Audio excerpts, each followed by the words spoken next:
लोकसभा चुनाव 2024 आते आते तमाम पॉलिटिकल पार्टीज़ और पर्सनालिटीज़ की जयंतियां और जयंतियों के साथ साथ उनका पुण्यतिथि का समारोह पटना में इन दिनों चारों तरफ दिखाई पड़ रहा है। अभी एक जयंती के पोस्टर के सामने हम खड़े हैं जो कि मरहूम पद्म विभूषण रामविलास पासवान और उनकी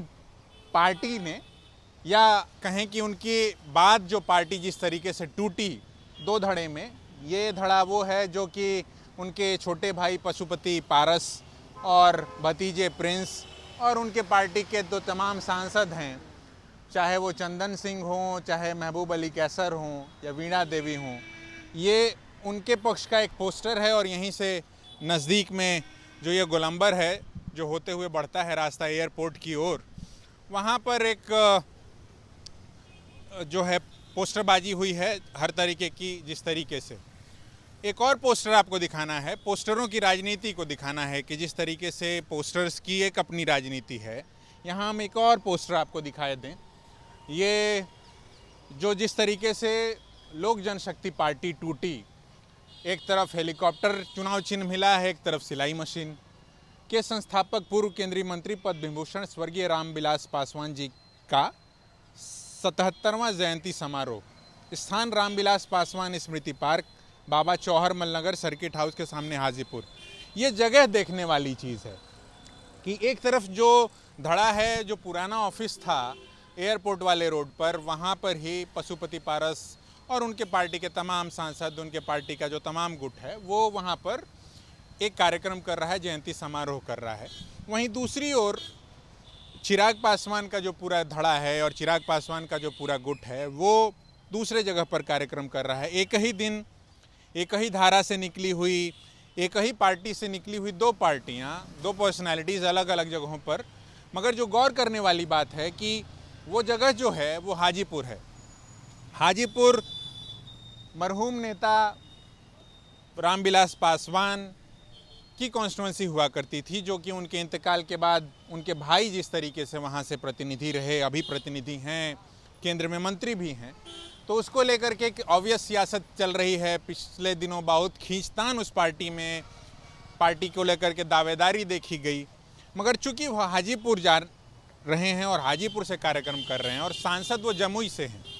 तो जिस तरीके से जमुई के से सांसद होने के बावजूद भी वो हाजीपुर में कार्यक्रम कर रहे हैं, तो इसके बहुत सारे मायने निकालने की कोशिशें हो रही हैं।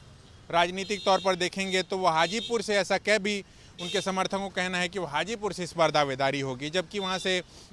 पशुपति पारस एक प्रतिनिधि के तौर पर हैं और केंद्र में मंत्री भी हैं। तो ये देखने वाली बात होगी जब इस तरीके के सिंबॉलिक चीज़ें दिखाई पड़ती हैं, इस तरीके के कार्यक्रम दिखाई पड़ते हैं। और चूँकि 24 के लिहाज से सारे कार्यक्रम हो रहे हैं, 24 के लिहाज से ये सारा कार्यक्रम हो रहा है और चुनाव जो होने हैं 24 के, उस लिहाज से तमाम पार्टियां अपनी गतिविधियों को बढ़ा रही हैं, तमाम पर्सनैलिटीज़ अपनी गतिविधियों को बढ़ा रही हैं। जगह जगह हमने बताया है कि कहीं जयंती, कहीं पुण्यतिथि, अलग अलग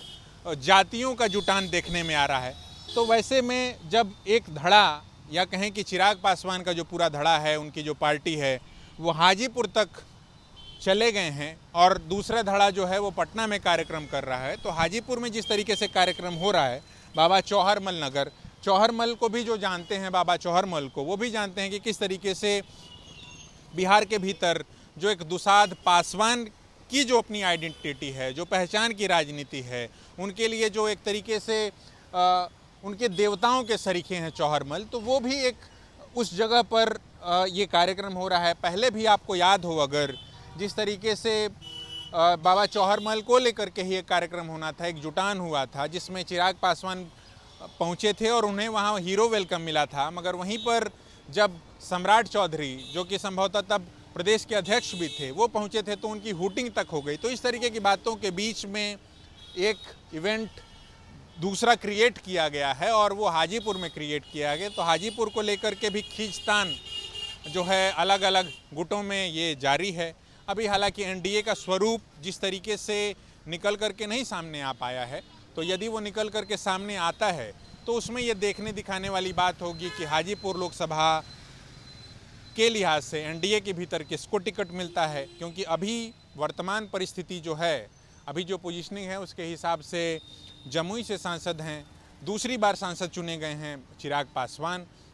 हालांकि पिछले बार का चुनाव अलग था, 14 में जब चुनाव हुए थे तब जनता दल यूनाइटेड और बीजेपी अलग अलग थी। 19 में जब चुनाव हुए तो जनता दल यूनाइटेड साथ आ गई थी, उसके बावजूद चिराग पासवान वहाँ से प्रतिनिधि चुने गए। और उसमें भी एक रिफ्ट की बात, एक ऑब्वियस रिफ्ट है। जब जमुई की जो लोग भी राजनीति जानते समझते हैं तो उस रिफ्ट में फंसे भी थे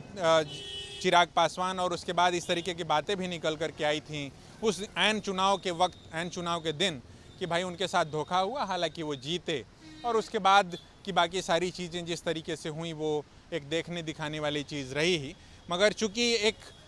पोस्टरों के माध्यम से भी बिहार के भीतर अलग अलग तरीके की राजनीति देखी जाती है, अलग अलग तरीके के हमले देखे जाते हैं, अलग अलग धड़े का अपना समर्थन देखा जाता है, तो वैसे में जब एक और पोस्टर चस्पा हुआ है जगह जगह पटना में एक तरह का, तो वो हमने आपको देखने दिखाने की कोशिश की है। अभी के लिए फ़िलहाल इतना ही। द जनताना के लिए कल्याण के साथ मैं विष्णु नारायण, बहुत धन्यवाद।